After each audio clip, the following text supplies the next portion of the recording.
welcome to The Trade. Before we get into the charts, let's have a quick look at what traders are watching. Donald Trump threatening to escalate the global trade war with further tariffs on EU goods, as major US trading partners say they will retaliate for trade barriers already erected by the president.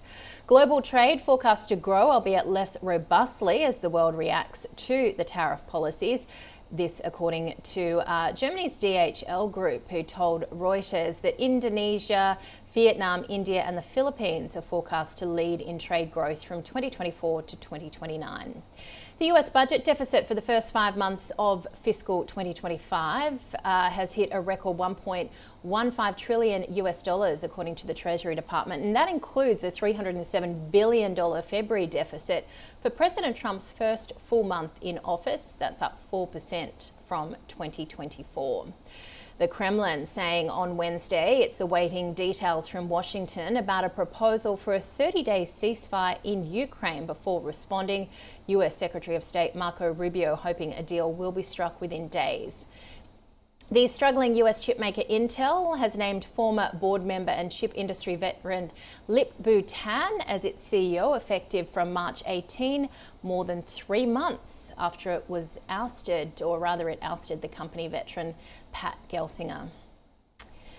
All right, Jason McIntosh from Motion Trade has observed that the ASX 200 has entered its 4th week of selling with significant declines. He's emphasising the importance of maintaining perspective, developing a solid trading plan and being ready for future opportunities. He caught up with Andrew a little earlier. Really interesting time to be looking at the markets and the charts and trying to piece everything together. And look, the ASX 200 will kick off with that. And it's moved into its 4th week of selling. And we've actually seen an acceleration to the downside just in the last week, 5% off the market in the last week. And that's about half of the decline from the top. So 4 weeks of selling and half of it has come in the last 5 sessions. And what really stands out is a hesitation of investors to buy the dip. So you just look at the rallies on the way down, and there isn't much to look at because they've only lasted maybe a day or two at the most. So we're in an environment where the rallies are being sold, and it seems like there's now a general panic to get out of the market. This has especially so been evident in the last week. Now, I know it can be hard to believe that an aggressive decline isn't the start of something much worse, but a variety of things could happen here, and they're not all bearish. So let's not forget, on average, the market has about, say 3, 5 to 10 pullbacks each year. And there's about a 10% correction thrown in every year or two. The ASX 200 is currently down a touch over 10%. So this currently isn't an extraordinary event. Now, I want to show you an interesting chart. I've got another chart of the ASX I want to show you. And this one's got an indicator on it. You'll see that indicator below the market. So the indicator shows the percentage, the ASX 200 is below its 50-day moving average. And at the moment, it's about 6% below the 50-day moving average. Now, you'll see I've added a blue horizontal line at the lower end of the indicator, and that marks 6%. So when the indicator hits that blue horizontal line, it's 6% below the 50-day moving average. Now, run your eye along that indicator, and you'll see that it often marks an extreme. So yes, there've been some overshoots, and the COVID crash being the biggest overshoot, but I'm not quite sure we're in a COVID environment at the moment. Been a few other minor overshoots, but generally it's rare for the ASX 200 to get stretched more than 6% below the 50-day moving average. Now you can take this back a lot further. The same situation continues to play out back through the 2000s, the 90s and so on. Now there are 2 types of sell-off that result in this condition.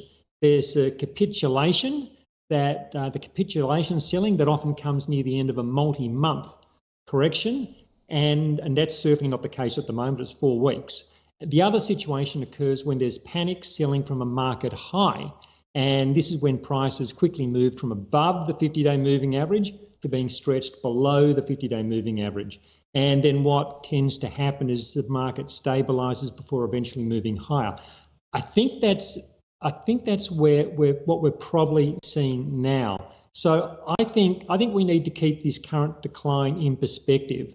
A 4-week pullback isn't a signal to panic and go to cash. Rather, it's a reminder to have a good game plan and follow it. So, Andrew, I think a trading plan, it's not just for buying when prices are rising, it's also for managing the many pullbacks we get along the way. I've been reducing risk since we had that false break higher in the S&P 500 4 weeks ago. I'm happy to be holding a bit of extra cash until we get a clearer picture. But look, I'm still long stocks. I'm the least long I've been for a while, but I don't want to panic and go to 100% cash every time there's a scary sell-off, because we get these as part of being in the market. And if I did that, I'd often be closing out my portfolio probably a few times each year. So, Jason, does the same hold true then for what we're seeing on Wall Street at the moment when we take a look at the S&P 500? Yeah, look, it's the same sort of price structure. It's another case of where the rallies are being sold. Just like we discussed with the ASX 200, the attempts to rally aren't getting traction and the selling is quickly coming in to push prices lower. At this stage, we don't have the structural change to suggest there's a primary trend change. And by structural change, I'm talking about declining moving averages and rallies back to the moving averages being sold. The potential for that is certainly increasing, but it's not the situation at the moment. What has been interesting to see is where the weakness is coming from. And while there's been a general decline across the market, the main source of weakness is at the extremes. It's in the mega caps and the small caps. So I want to show you what's happening in the mega caps. So this is a chart. It's an ETF for the Magnificent Seven, as they call them. MAGS is a ticker code. And so this is down 22% from its December high. And the decline of this key group of stocks, well, of course, that's what's putting significant pressure on the S&P 500. And the 22% sell-off in mega caps, well, this puts this group into an official bear market. But that's not the case across the broader market. Now, you'll see I've put a circle around just to the in some recent price action. That marks the January low.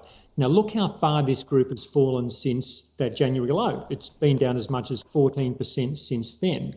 Now just take a mental note of that. I've got another chart to show you. This is going to give you a picture of more of the broader market. This is the S&P 500 on an equal weighted basis. So of course when we do that, the Magnificent Seven, they're now only 7/500ths of a representation in the equal weight. Now, the equal weight has only just nudged below its January low. It's down by about 1.5% from the January low.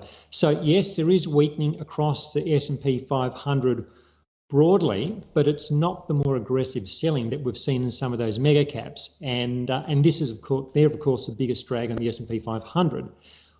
One more chart I want to quickly show you. I want to jump over to Europe. And now what we have here, this is the Euro Stoxx 50, so the largest 50 stocks in Europe. Look at what it's been doing. It's been making new highs. It has paused in the last week, but it's still up near its all-time highs. Parts of Asia are also strong. So this isn't a global sell-off in stocks. It's largely, at this point at least, it's a US mega caps and small cap sell-off. And of course, the ASX is being caught up in the volatility. I think it could be a case of maybe a multi-month period of messy price action where conditions get harder. And I think this warrants a cautious approach while this heightened uncertainty plays out. But look, as I said earlier, I think it's a time to follow a good process and not be engulfed in panic. I generally suggest using wide trailing stops. That's what I do with my portfolio. And the idea with this is it protects capital and minimises losses when things get difficult. And then it's all just about having capital ready for when the opportunities do return, and they will return. We don't know when, but they will. So protect capital in these difficult periods. Don't panic, and we wait for the good setups to invariably come back. All right, keep calm and carry on. Jason McIntosh there speaking to Andrew. That does it for this edition of The Trade. Be sure to join us next time.